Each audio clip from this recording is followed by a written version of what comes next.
Coluna Mover, com Melissa Tamaciro.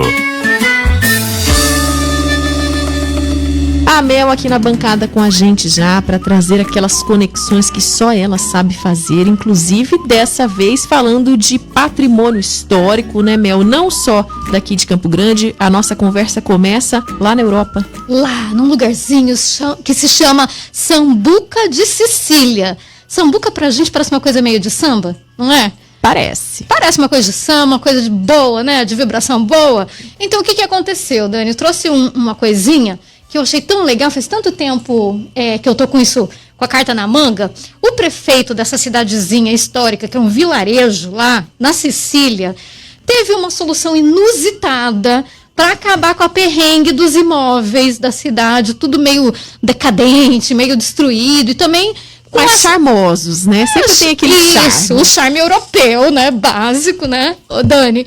E ele trouxe uma solução muito inusitada mesmo, que foi olhar para aqueles imóveis, né? A cidade estava sendo, na verdade, tendo muita evasão, as pessoas indo embora, então uma cidade já era pequenininha e ela corria o risco de ser eliminada do mapa atual. E ele pegou e fez o seguinte, comprou esses imóveis, leilou a €1, Dani, cadê a gente que não usou toda a nossa poupança de R$1 para comprar esses imóveis? Ele leilou a €1 esses imóveis, e só que ele não imaginava o seguinte, a ideia era, vamos repopulacionar essa, é assim que fala? Repovoar, né? Repovoar essa cidade, só que ele não imaginava a repercussão. Eles tiveram mais de 100 mil ofertas pelos imóveis. Boa parte dessas ofertas vinham de lugares fora da Europa, né, principalmente dos Estados Unidos. Isso saiu, inclusive, no Wall Street Journal, por tão inusitado que foi essa ideia. E deu tão certo, né, que não só as pessoas compraram os imóveis, boa parte de fora, como passaram a reformar conforme as obrigatoriedades dessa compra, né, que eram impostas, e também aquilo virou um grande atrativo turístico para aquela região. Várias outras cidades da Europa acabaram dando um Ctrl-C, Ctrl-V, deram uma copiada mesmo nessa solução, porque isso desonerava o poder público e ainda trazia uma solução para a região. E aí o que acontece? Eu vejo muita confusão entre as pessoas olharem para um patrimônio, né? Às vezes aquele patrimônio histórico, e elas assim, pô, isso daí tá abandonado, o governo não cuida, né? E quem sou eu que não estou aqui para defender governo, nem nada, mas estou dizendo pela confusão que as pessoas fazem com relação a imóveis antigos, históricos.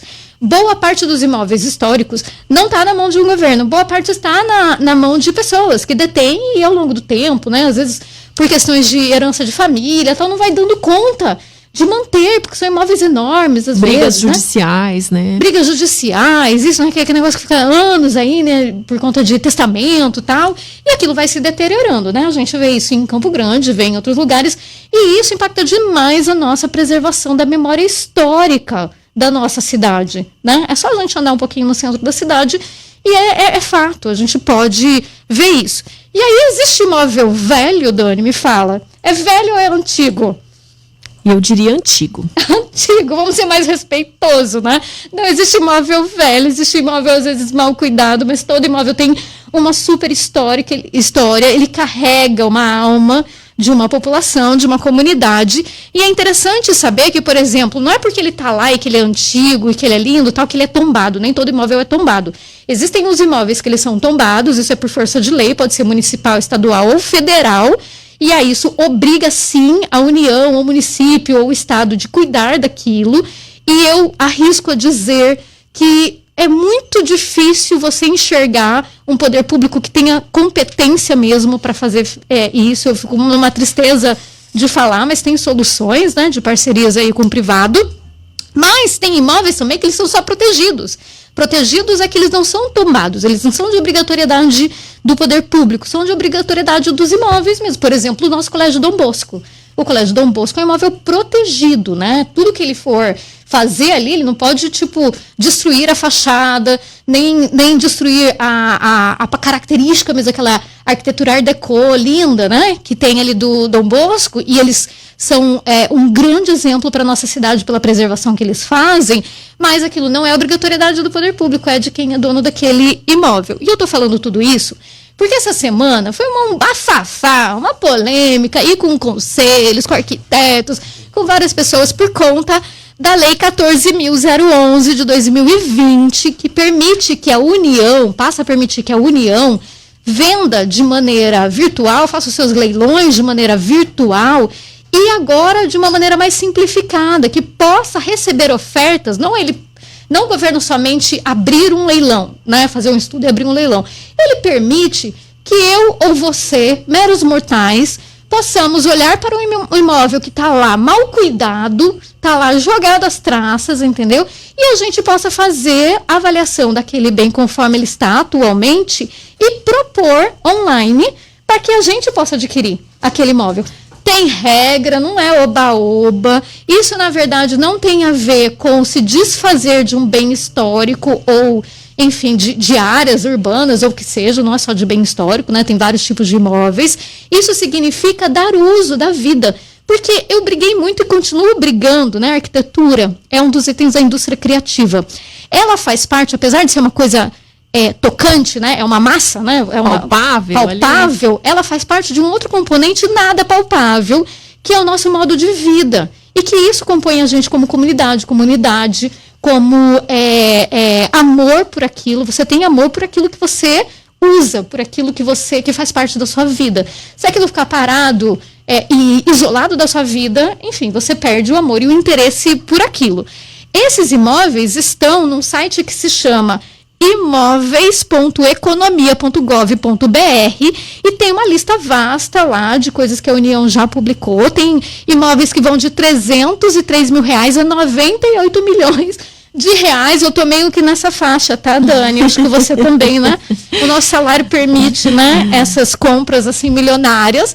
E aí eu vejo isso como um grande avanço. A gente tem que parar de ser cabeçudo e ficar, não, o governo tem que fazer, não tem que fazer, deixa a gente fazer, a gente tem mais poder de fazer, os arquitetos que estão no mercado têm mais poder de fazer, ou os bancos, escolas de inglês, já vista de novo o que o Colégio Dom Bosco faz, assim, que para mim é magnífico a preservação que ele faz de um bem.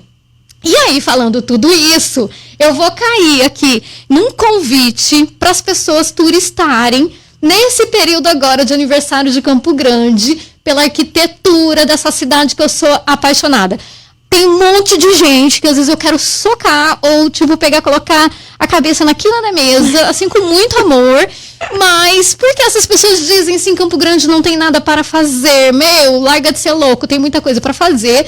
Deixa o carro de lado, vai andar a pé no centro da cidade, porque a gente tem as nossas árvores octogenárias. Essas árvores estão sofrendo agora umas podas, né, super necessárias. Tem na Mato Grosso, tem na Afonso Pena. São árvores tombadas. Olha que doido, poucos são as propriedades naturais tombadas. A gente tem aqui, tem essas árvores. Tem a árvore da Paz, que é tombada também. São coisas lindas de deleite para a gente poder apreciar com os olhos. O Colégio Dom Bosco, eu já falei.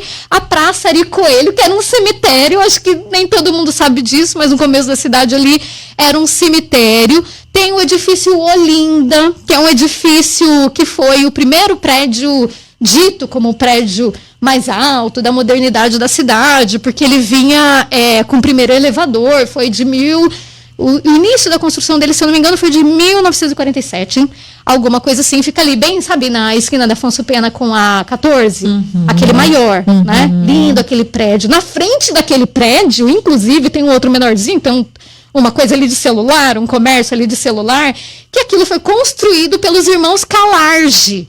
A gente sabe o que é esse Pipo Calarge, mas não sabe a história dos irmãos Calarge. Ai, tá acabando o nosso tempo, eu vou correr aqui.